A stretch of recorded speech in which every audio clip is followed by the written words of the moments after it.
Good evening students. आज का हमारा टॉपिक है फाइलम आर्थ्रोपोडा। ठीक है, तो सबसे पहले इसके नाम को समझते हैं। आर्थ्रोपोडा क्यों कहा गया? आर्थो का मतलब होता है जॉइंटेड, पोडा मीन्स पैर। इसमें आपके सारे इंसेक्ट आते हैं और जैसे ये आप देख रहे हो, ये कॉकरोच का लेग है। आप देखिए इसमें जॉइंट है। ठीक है, ये देखिए इसमें जॉइंट्स दिख रहे हैं आपको, यहाँ पे जॉइंट है, इसीलिए इसको आर्थ्रोपोडा बोला गया है। ठीक है, अब इसके शरीर को देखिए आप 3 भागों में बटा होता है। ये हेड होता है, ये थोरेक्स होता है, वक्ष, और ये इसका उदर होता है। ठीक है, सिर, वक्ष और उदर, इसका शरीर 3 भागों में बटा होता है। वक्ष में इसके 3 जोड़ी पैर होते हैं। क्लियर हो गया? तो यहाँ से आपका खंडी भवन, जैसे एनिलिडा में मैंने बोला था खंड बनने स्टार्ट हो जाते हैं, तो इसमें भी क्या होता है, खंड बने रहते हैं। और सिर यहाँ पे प्रत्यक्ष आपको दिख रहा है, सिर के ऊपर आपको ये एंटीनेस में दिख रहे हैं। तो ये मैंने आपको बताया शरीर के भाग, ये सर्वव्यापी है, सब जगह मिलता है। और दूसरी बड़ी बात पूछा जाता है आपको, ये सबसे बड़ा फाइलम है। अगर कोई आपसे पूछे सबसे बड़ा फाइलम कौन है, तो आपका आंसर होगा आर्थ्रोपोडा। बाकी आपको पता है ये त्रिस्तरीय होता है। ठीक है, इसमें वास्तविक देह गुहा होती है। ठीक है, देह गुहा इसमें कैसी होती है? वास्तविक सीजोसिलिक होती है, लेकिन पैचेज होते हैं, पाउच के रूप में इसकी गुहा पाई जाती है। अब जैसे पीछे आपने पढ़ा था कि गैस्ट्रोवैस्कुलर कैविटी सिलेंड्रेटा में थी। ठीक है, तो वहाँ पे कैविटी थी, वो देह गुहा नहीं थी। यहाँ पे वास्तविक देह गुहा है। इसकी देह गुहा को हम हीमोसील कहते हैं, विशेष नाम देते हैं हीमोसील। क्यों कहते हैं? क्योंकि देखिए जो एनिलिडा जैसे आपने पीछे पढ़ा, उसमें जो रुधिर परिसंचरण तंत्र था वो बंद था। उसमें बंद था मतलब उसमें हृदय से जो रक्त जा रहा था वो वाहिनियों में जा रहा था, वेसल्स में जा रहा था, ट्यूब में जा रहा था। यहाँ पे ऐसी कोई व्यवस्था नहीं होती है। रुधिर बड़े बड़े चैम्बरों में बहता रहता है, तो उसे हम हीमोसील कहते हैं। लेकिन जो इसका रुधिर होता है उसमें कोई भी पिगमेंट नहीं होता है, क्योंकि आरबीसी नहीं बनी होती है, तो पिगमेंट्स इसमें नहीं होता है। वर्णक रहित इसमें तरल पाया जाता है, जिसे हम हीमोलिम्फ कह देते हैं। क्या कह देते हैं? हीमोलिम्फ हम इसको कह देते हैं। उसमें खुला रुधिर परिसंचरण तंत्र पाया जाता है, ये आपको याद रखना है। ओपन होता है, यानी कि जो आपका रुधिर है वो बड़े बड़े चैम्बरों में रहता है। इस प्रकार से जैसे आप ये कॉकरोच में देखिए, इसमें ये 1 चैम्बर, 2 चैम्बर, 3 चैम्बर इसमें ये बने हुए हैं, और ये हृदय हैं ऊपर, ये पेशीय हृदय हैं, इसमें बहुत सारे हृदय होते हैं। ठीक है, तो ये आपको इसके बारे में ध्यान रखना है कि इसमें हीमोलिम्फ, इसके द्रव जो यहाँ भरा होता है इसको हीमोलिम्फ कहते हैं, क्योंकि इसमें पिगमेंट्स नहीं होते हैं, वर्णक नहीं होते हैं। जैसे हीमोग्लोबिन है, हीमोसाइनिन है। ठीक है, और हीमोग्लोबिन क्या करता है? ऑक्सीजन को ले जाने का काम करता है। तो अब इसमें ऑक्सीजन होती नहीं है, सॉरी, इसमें पिगमेंट्स नहीं होते, हीमोग्लोबिन नहीं होता। इसीलिए इसमें मैंने आपको शुरू में बताया था कि ट्रैकिया, श्वसन के लिए ट्रैकिया होता है, मतलब ऑक्सीजन को ले जाने वाला अगर वर्णक नहीं है तो ऑक्सीजन इसके शरीर में अलग से नलियाँ बनी होती हैं, जिनको हम ट्रैकिया कहते हैं, जो सीधे यहाँ स्किन से वायु के संपर्क में होती है और यहाँ से उनसे हवा अंदर जाती है। ठीक है, तो एक अलग व्यवस्था होती है, उसको हम ट्रैकिया कह देते हैं। श्वसन के लिए जो स्थलिया होता है उसमें ट्रैकिया या बुकलंग्स होते हैं। मैंने भी आपको बताया ट्रैकिया क्या है, एक नालनुमा संरचना बनती है जो प्रत्येक भाग तक ऑक्सीजन ले जाती है, क्योंकि जो तरल इसमें है उसमें कोई ऐसा पिगमेंट नहीं है जो ऑक्सीजन को लेके जाए।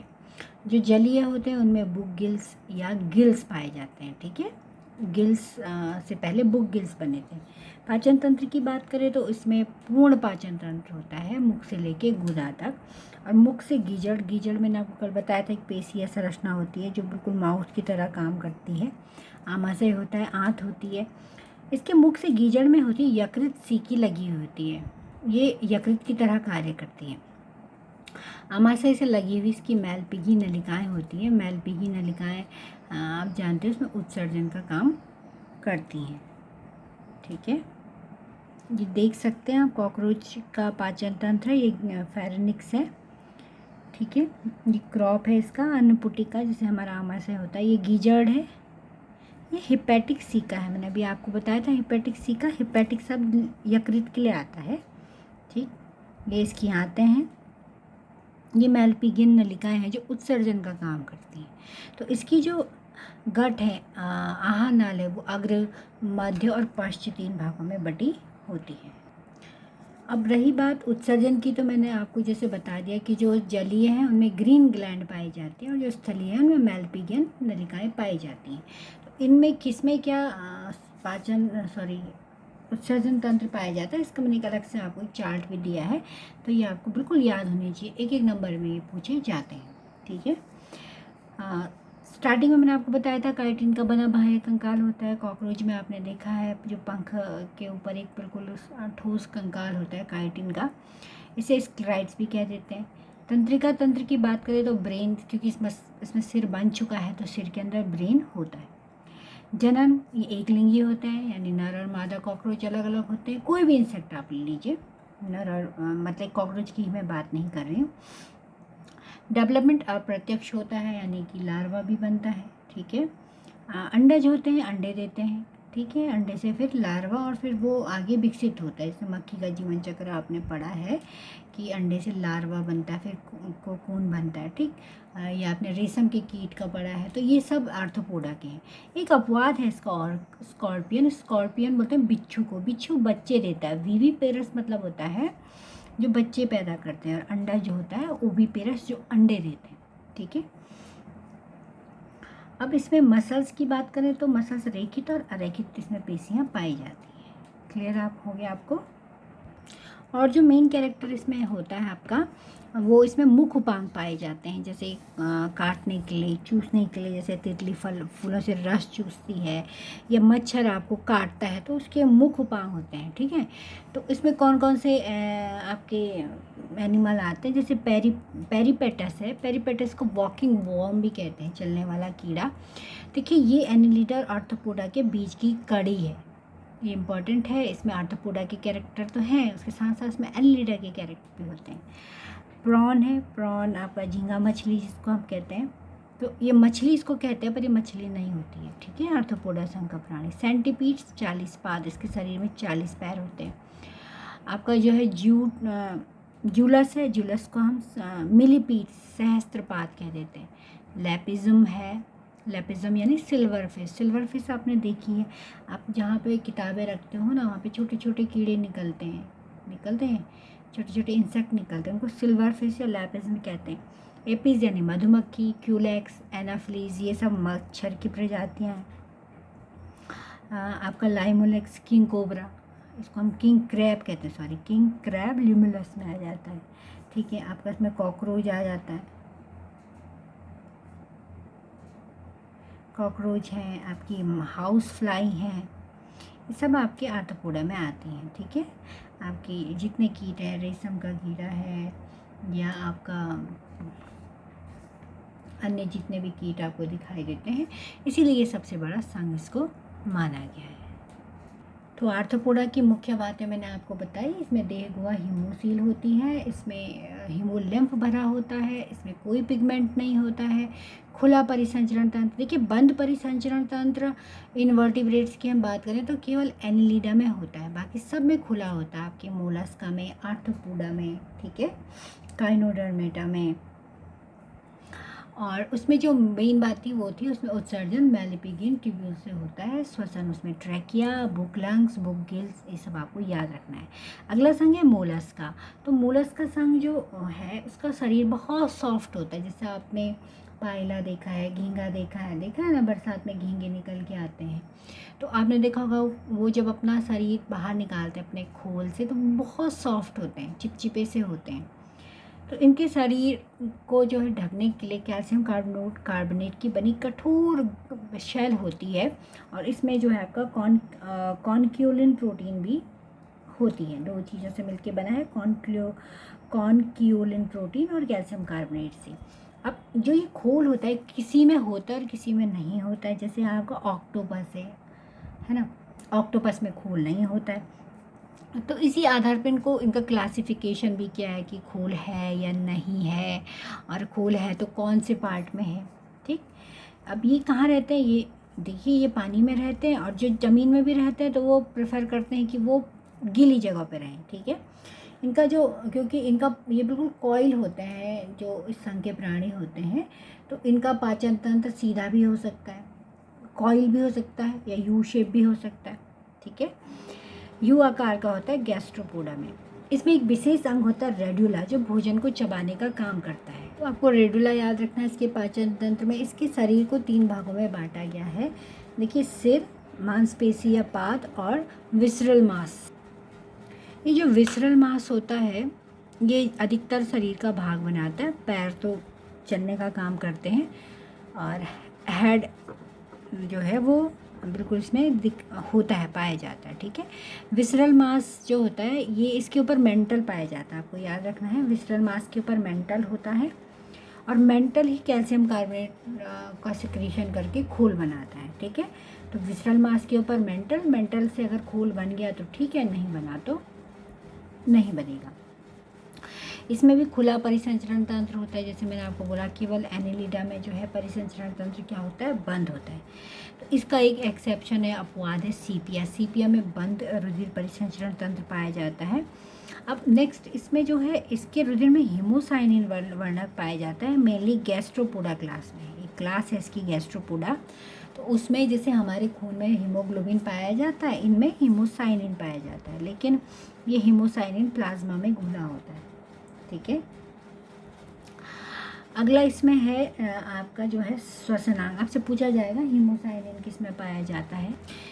ये हीमोसाइनिन जो होता है ना, कॉपर इसमें पाया जाता है, तो ये ब्लू या ग्रीन कलर का होता है। आपने देखा होगा जैसे कोई मोलस्क आपके पैर से मर जाए तो उसमें से रेड कलर नहीं, वहाँ पे आपको ग्रीन या ब्लू कलर दिखाई देता है। ठीक है, अब इसमें जो श्वसनांग है तो जलीय जीवों में गिल्स होते हैं, और स्थलीय जीवों में फेफड़े जैसी संरचना पाई जाती है, जिसे पल्मोनरी सैक कहते हैं। ठीक है, उत्सर्जन जलीय जीवों में गिल से होता है, स्थलीय जीवों में आपका ऑर्गन ऑफ बुजेनस, या इसको केवर्स ऑर्गन भी कह देते हैं। ठीक, ये इसमें इंपॉर्टेंट बातें हैं। बाकी तो जो मेन कैरेक्टर है वो आपको मैंने पीछे बताया है क्लासिफिकेशन में। ठीक है, गमन इनमें टेंटिकल से होता है। टेंटिकल्स इनके सिर पे पाए जाते हैं। ठीक है, आपने देखा होगा एंटीना जैसी संरचना खड़ी करते हैं तो टेंटिकल से, या इनमें मस्कुलर फुट होता है चलने के लिए।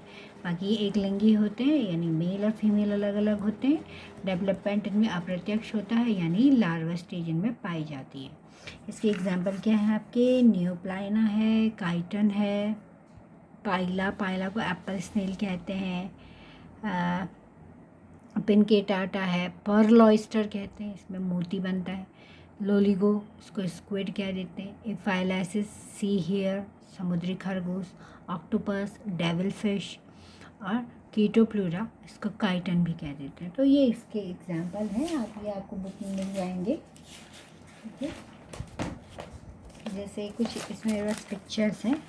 ये नियोप्लाइना है, ये आपका नियोमिया है, ये आपका डेंटेलियम है, ये पर्ल ऑयस्टर है, इसके अंदर मोती बनते हैं। ठीक है, ये पाइला है, एप्पल स्नेल इसको हम कह देते हैं, एप्पल की तरह ही दिखाई दे रहा है। तो जिसके अंदर मोती बनता है ना, तो मोती भी क्या है, कैल्शियम कार्बोनेट, उसमें उसके मेंटल से कैल्शियम कार्बोनेट स्रावित होता रहता है, और मोती के रूप में वो अंदर जमा होता रहता है। मेंटल और जो शेल होता है, खोल होता है, उसके बीच में कैविटी होती है। नेक्स्ट है आपका फाइलम इकाइनोडर्मेटा। इकाइनोडर्मेटा क्यों कहते हैं, इसकी डर्मेटा पे कांटे होते हैं। ठीक है, तो रफ बॉडी होती है, ये समुद्री होता है, ये पूरा का पूरा, इसके सारे एनिमल समुद्री होते हैं। और ये ड्यूटेरोस्टोम्स है। ड्यूटेरोस्टोम्स क्या होती है, जिसमें पहले जो मुख नहीं बल्कि गुदा विकसित होती है। ठीक है, इनके शरीर पे कांटे पाए जाते हैं। कांटे एक कंकाल की तरह काम करते हैं। इनकी बॉडी की शरीर, देखिए इकाइनोडर्मेटा ऐसा जीव है कि मोलस्क जो है धरती पर आ गए थे, दोबारा से जब जीव वापस पानी में गए और उनके कई गुण जो हैं वो बिल्कुल जलीय जीवों की तरह हो गए, विकसित न होकर कम विकसित हो गए। तो उसी तरीके का ये किंगडम है इकाइनोडर्मेटा, ये फाइलम है, सॉरी। सममिति इसकी अरीय होती है वयस्क में, और लार्वा में ये द्विपार्श्वीय होता है, बाइलेटरल होता है। अब ये या तो स्थिर होते हैं या स्वतंत्र होते हैं। अब इनके दो तल होते हैं, ठीक है, पृष्ठ तल और अधर तल। जैसे सपोज ये है तो ये इस प्रकार से इससे शाखाएं निकली होती हैं, ठीक है, और इसका पृष्ठ तल है, पीछे का तल है, और ये नीचे वाला अधर तल है, अधर है और ये पृष्ठ है। तो इसी प्रकार से जैसे आपने देखा होगा काइनोडर्मेटा में आपका जो है स्टार फिश आता है, तो वो अपनी चार जो उसकी आर्म्स होती हैं उनको फैलाती है, और ये उसका क्या होता है, पीछे का भाग पृष्ठ है और ये नीचे का भाग अधर है। तो पृष्ठ भाग में कांटे होते हैं, अधर भाग में ट्यूब होते हैं, ट्यूब लाइक स्ट्रक्चर होती है। जैसे ये बताया ना मैंने, ये ट्यूब है, देखिए ये ट्यूब फिट है इसमें, ये चलने में मदद करते हैं। शरीर के भाग कौन कौन से पार्ट हैं, इसमें मध्य भाग होता है, ये डिस्क नुमा मध्य भाग आप देख रहे हैं, और रेडिएटिंग आर्म्स, ये भुजाएं इससे निकली होती हैं। इसमें ऐसा कुछ नहीं है कि ये आपका मुख, सिर, वक्ष और उदर में बटा है, ठीक। तो मध्य भाग के दो भाग हैं, पृष्ठ और अधर। पृष्ठ को हम कह देते हैं एबोरल, अधर को हम कहते हैं ओरल। तो पृष्ठ भाग में होता है आपका जो पीछे का भाग है एनस और मेट्रिपोराइड्स, एनस यानी गुदा। तो गुदा आपके ऊपरी भाग में होती है और मुख निचले भाग में होता है। मुख कहाँ होता है, अधर भाग में। और ये रेडिएटिंग आर्म्स जो होती हैं इनकी संख्या 5 होती है। पाचन तंत्र कुंडलित है, क्योंकि आप देखिए बिल्कुल गोल है, तो इसमें जो पाचन तंत्र होगा कॉइल होगा, जगह नहीं होती है। तंत्रिका तंत्र की बात करें तो ब्रेन नहीं होता है, केवल नर्व रिंग और नर्व कॉर्ड इसमें पाए जाते हैं। इसका इम्पॉर्टेंट फीचर है वाटर वैस्कुलर सिस्टम, जल संवहन तंत्र, ठीक। पॉरीफेरा में आपने पढ़ा था जल नाल तंत्र, यहाँ जल संवहन तंत्र है। तो जैसे ये इसका ऊपरी भाग है जिसको हम पृष्ठ कहते हैं, पृष्ठ मतलब पीठ का भाग, ठीक है। तो इसमें ये मैड्रिपोराइट्स होता है, मैंने आपको यहाँ पे बताया था। और ये इसमें नीचे की तरफ ट्यूब रेडिएटिंग आर्म्स होती है जिनमें ट्यूब फिट होते हैं नीचे की तरफ, ठीक। तो मैड्रिपोराइट से पानी अंदर जाता है, पानी के थ्रू इसमें जो है भोजन जाएगा अंदर, ऑक्सीजन जाएगी, ठीक है, और बॉडी में सर्कुलेट होगा यहाँ से, और ये ट्यूब फिट से फिर वाटर बाहर निकल जाता है, ठीक है। तो इसका ये जल संवहन तंत्र बहुत इम्पॉर्टेंट है। इसके वाटर वैस्कुलर सिस्टम को हम एम्ब्यूलेक्रल सिस्टम भी कहते हैं, और ये परिवहन, उत्सर्जन और श्वसन अंग का तीनों का काम करता है, क्योंकि ये अंग इसमें नहीं पाए जाते हैं। अब इसके उदाहरण की बात करें तो ये इसके उदाहरण, जैसे इसको कहते हैं सी कुकुम्बर, समुद्री ककड़ी, ये ककड़ी की तरह दिखाई दे रहा है। ये आपका जो है एस्ट्रोपैक्टिन है, ठीक है, एस्ट्रोपैक्टिन यानी स्टार फिश। ये आपका ऑफिडोट्रिक्स है, ठीक है, और ये एंटीडॉन है। एंटीडॉन को क्या कहते हैं हम, सी लिली भी कह देते हैं, या फेदर स्टार, पंखनुमा स्टार कह देते हैं। तो ये सब इसके एग्जाम्पल है। मेन आपको इसमें याद रखना है, इसमें जल संवहन तंत्र याद रखना है, मैड्रिपोराइट्स याद रखना है, ठीक। तो इसी के साथ आपका ये जो है, अब इसमें एक लास्ट बनता है आपका हेमिकॉर्डेटा, ठीक है। तो वो आपके सिलेबस में थोड़ा सा ही है, बता देंगे उसको। ये मेन सारे फाइलम आपके इन्वर्टिब्रेट्स के कवर हो गए। अगला है आपका कॉर्डेटा और नॉन कॉर्डेटा में क्या अंतर है, ठीक है। ये मैंने एक स्ट्रक्चर बनाया है, ध्यान से देखिए। ये है आपकी नोटोकॉर्ड, ये क्या है, नोटोकॉर्ड है। नोटोकॉर्ड के ऊपर देखिए आप नर्व कॉर्ड है, ठीक है। नर्व कॉर्ड को बोलते हैं हम तंत्रिका तंतु। तंत्रिका तंतु यानी जो तंत्रिका कोशिकाओं से बनी होती है। तो कॉर्डेट मैंने बताया आपको, ये तंत्रिका तंतु है ऊपर, ठीक है, तंत्रिका कोशिकाओं से बना। ये नोटोकॉर्ड है, देखिए ये एक मतलब ठोस संरचना है, किसी किसी में खोखली होती है, अभी मैं आपको बताऊंगी। लेकिन ये क्या करती है, ये मतलब यहाँ पे समझिए कि ऊतकों से बनी है। नीचे ये देखिए माउथ है, ये गुदा है। माउथ और गुदा के बगल में गिल सेल्स हैं, ठीक है, गलफड़े जिनको हम कह देते हैं। हृदय की स्थिति कैसी होती है बताएंगे। ये पीछे मैंने ये लिखा पोस्ट एनाल टेल, एनाल बोलते हैं गुदा को, ठीक है। पोस्ट मतलब पीछे, गुदा में जो है पूंछ होती है। अब हम पढ़ते हैं कि जितना भी हमने पढ़ा अभी तक नोटोकॉर्ड्स, और हम आगे पढ़ेंगे कॉर्डेटा, क्या अंतर है। देखो नोटोकॉर्ड, सॉरी, नॉन कॉर्डेटा और कॉर्डेटा क्या अंतर है। देखिए नोटोकॉर्ड की बात करें तो जितने भी नॉन कॉर्डेटा हमने अभी तक पढ़े, पॉरीफेरा से लेके गाइनोडर्मेटा तक, उसमें ये नहीं पाया जाता है, नोटोकॉर्ड नहीं होती, ठीक। नर्व कॉर्ड की बात करें तो नर्व कॉर्ड उपस्थित होती है, अधर में होती है। अधर मतलब नीचे की तरफ, ठीक है, जैसे हमारी पीठ है, पृष्ठ है, तो अधर में होती है, ठोस होती है और 2 होती है संख्या में, ठीक है। ये ग्रसनी, गिल खांच, ग्रसनी मतलब जो हमारा गला होता है ना, इसको ग्रसनी कहते हैं, फेरनिक्स, यहाँ पे गिल्स पाए जाते हैं, ठीक है। तो गिल खांच जो होती है इनमें नहीं होती है, नोटोकॉर्ड्स में नहीं होती है, जो भी हमने अभी तक पढ़े उनमें नहीं होती है, ठीक है, ये गिल सेल्स। पश्च गुदा पूंछ भी इनमें नहीं होती है, ठीक है। गुदे की तरफ पूंछ यानी हमारा जो एनस है, मल द्वार है, उधर पूंछ पाई जाती है। हृदय की स्थिति इसमें पृष्ठ होती है, यानी इसमें हृदय यहाँ ऊपर की तरफ पाए जाते हैं, ठीक। कॉर्डेटा की बात करें तो कॉर्डेटा में नोटोकॉर्ड होती है, नोटोकॉर्ड होती है ना, ये इसका विशेष गुण है। अगर हम नर्व कॉर्ड की बात करें तो नर्व कॉर्ड भी होती है, कहाँ होती है, पृष्ठभाग में। पृष्ठभाग मतलब ये ऊपर वाला भाग, ठीक है। जो इन्वर्टिब्रेट्स होते हैं उसमें नर्व कॉर्ड नीचे होती है और कॉर्डेट में ऊपर होती हैं। जो हम हैं हमारी नर्व कॉर्ड पीठ की तरफ पाई जाती है, खोखली होती है, आपको याद रखना है कि कैसी होती है, खोखली होती है नर्व कॉर्ड हमारी, और संख्या में 1 होती है, ठीक। ग्रसनी गिल खांच हमें होते हैं। अब आप बोलोगे हमारे में कहाँ गिल खांच हैं, जब हम भ्रूणी अवस्था में होते हैं तो हमारे भ्रूण में भी ग्रसनी वाले पोर्शन में गिल्स बनते हैं। पश्च गुदा पूंछ की बात करें तो हमें ये उपस्थित होती है। देखिए हमें जो पूंछ की हड्डी है वो आज भी उपस्थित है, ठीक है। और हृदय की स्थिति हमारी कहाँ होती है, नीचे की तरफ अधर में होती है। तो ये मेन अंतर है नॉन कॉर्डेटा और कॉर्डेटा में, इसको आप अच्छे से समझ लीजिएगा। नोटोकॉर्ड क्या है, नर्व कॉर्ड क्या है, ग्रसनी गिल खांच क्या है, पश्च गुदा पूंछ क्या है, हृदय की स्थिति क्या है। अब बात हम करते हैं फाइलम कॉर्डेटा की, ठीक है। फाइलम कॉर्डेटा को 2 भागों में बांटे हैं, प्रोटोकॉर्डेटा और वर्टिब्रेटा। ध्यान से सुनिए, प्रोटोकॉर्डेटा और वर्टिब्रेटा। प्रोटोकॉर्डेटा को हम एक क्रेनिएटा भी कहते हैं, क्रेनिएटा कहते हैं मस्तिष्क को, ठीक है। जो हमारा मस्तिष्क का जो कपाल हमारा है उसको क्रेनिएटा कहते हैं, तो इसमें क्रेनिएटा नहीं पाया जाता है। वर्टिब्रेटा को क्रेनिएटा भी कह देते हैं। अब जो प्रोटोकॉर्डेटा है इसको 2 भागों में बांटते हैं, यूरोकॉर्डेटा, सिफेलोकॉर्डेटा। ये समुद्री होते हैं, ठीक है। ये कॉर्डेटा में प्रो मतलब प्रिमिटिव टाइप के, और वर्टिब्रेटा जो मॉडर्न है। यूरोकॉर्डेटा में जो नोटोकॉर्ड होती है वो केवल लार्वा में होती है, धीरे धीरे वो ख़त्म हो जाती है। तो इसी को हम रेट्रोग्रेसिव मेटामॉर्फोसिस कहते हैं, यानी कि जब लार्वा में पूंछ होती है और वयस्क में वो ख़त्म हो जाती है। सिफेलोकॉर्डेटा क्या होता है, नोटोकॉर्ड पूंछ से सिर तक होती है और पूरे जीवन काल में होती है। इसको प्रोग्रेसिव कहते हैं क्योंकि इसमें ये नोटोकॉर्ड बनी रहती है, केवल यही एक ऐसा ग्रुप है जिसमें नोटोकॉर्ड जीवन पर्यंत रहती है, ठीक है। इसको हम ट्यूनिकेट भी कह देते हैं, इसको हम लैंसिलेट कहते हैं। क्लियर, ये स्थिर होते हैं, ये स्वतंत्र होते हैं। इनमें उत्सर्जन शरीर की सतह से होता है, इसमें उत्सर्जन ज्वाला कोशिकाओं से होता है। ज्वाला कोशिका आपके एनिलिडा में भी पाई जाती हैं।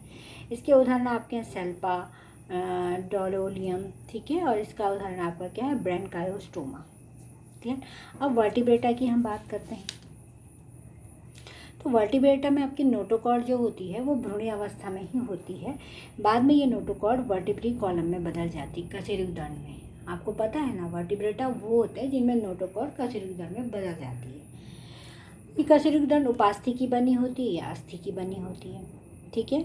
अब वर्टिब्रेटा को इसी उपास्थि और अस्थि के आधार पे भी बांटते हैं, और एक अलग तरीका भी होता है, ये आपको याद रखना है, जैसे अगनेथा और गनेथोस्टोमेटा। अगनेथा यानी जबड़े रहित, जिनमें जबड़ा नहीं होता है। गनेथोस्टोमेटा यानी जिनमें जबड़ा पाया जाता है, मुख में जबड़ा पाया जाना। जबड़े रहित में आपका आता है एक ही क्लास, साइक्लोस्टोमेटा। क्लियर है। और जबड़े युक्त में आपके आती है पाइसिस और टेट्रापोडा। पाइसिस यानी मछली और टेट्रापोडा यानी चतुष्पाद, जिनमें 4 पैर पाए जाते हैं। मछली को फिर 2 क्लास में बांटा गया, कॉन्ड्रिक्थिस और ऑस्टियोकिथिस। क्लियर। तो एक क्लासिफिकेशन जनरल था, इससे आगे मैं आपको कल पढ़ाऊँगी और इसको फिर हम नेक्स्ट यूनिट पे मूव करेंगे। Thank you.